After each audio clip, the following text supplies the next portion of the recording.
freedom is gone, constant supervision, extreme amount of patience, aggravating and confusing, have to fight for your child, have to fight for the rest of your life, have to fight not only your family and friends, but also schools and doctors and complete strangers.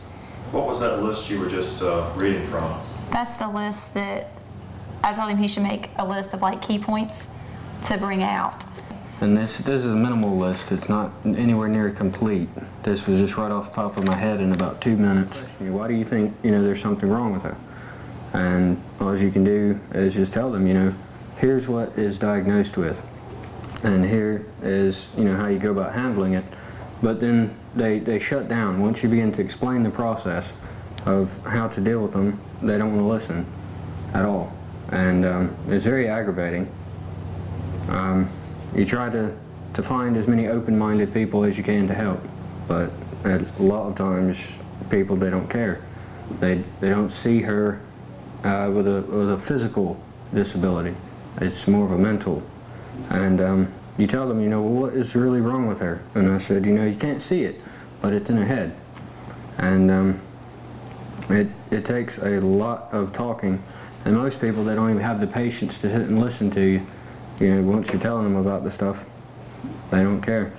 Their experience with children, because, they've worked with children for years and years and years, that their experience with children is enough so that they don't need the education that, we have. And we've done our research. We've done a lot of research. Oh, yeah. And we've done things with her trial and error to see, will this work with her? Will this work with her? And we've talked to other parents of fetal alcohol syndrome children and other parents that go through the same thing every day. And we've learned what is best to help her reach her goals.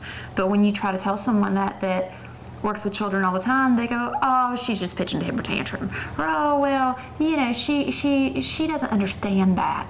And there's all these different stereotypes that people have learned, and alcohol-affected children don't fit those stereotypes. Their brains are different. We have shown people the MRIs of her brain, and they see that her brain is significantly different, And they will, but they'll still argue. Yeah. They'll still say, oh, it can't affect her that much. Well, look at her, she's fine.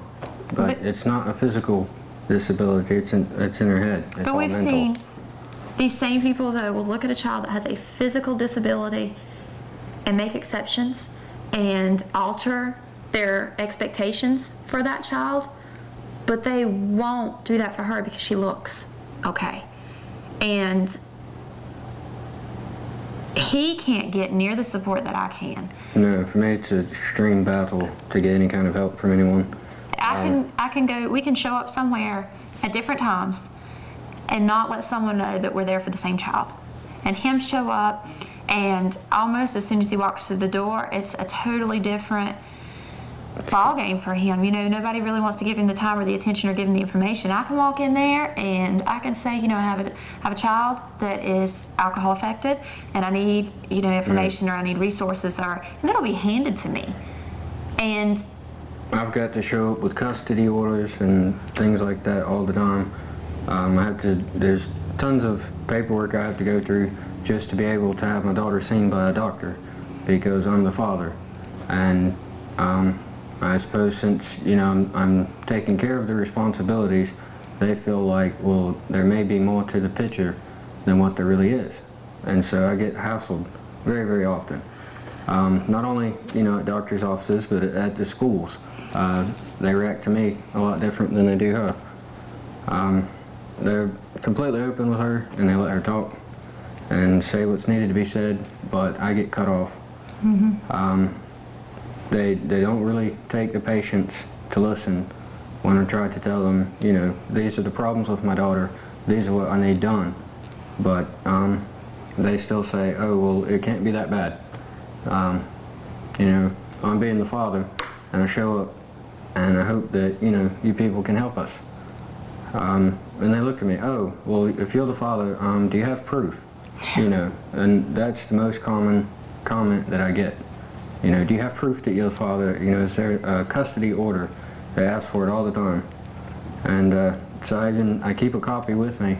I keep it in the car, keep it on my clipboard, anywhere we go.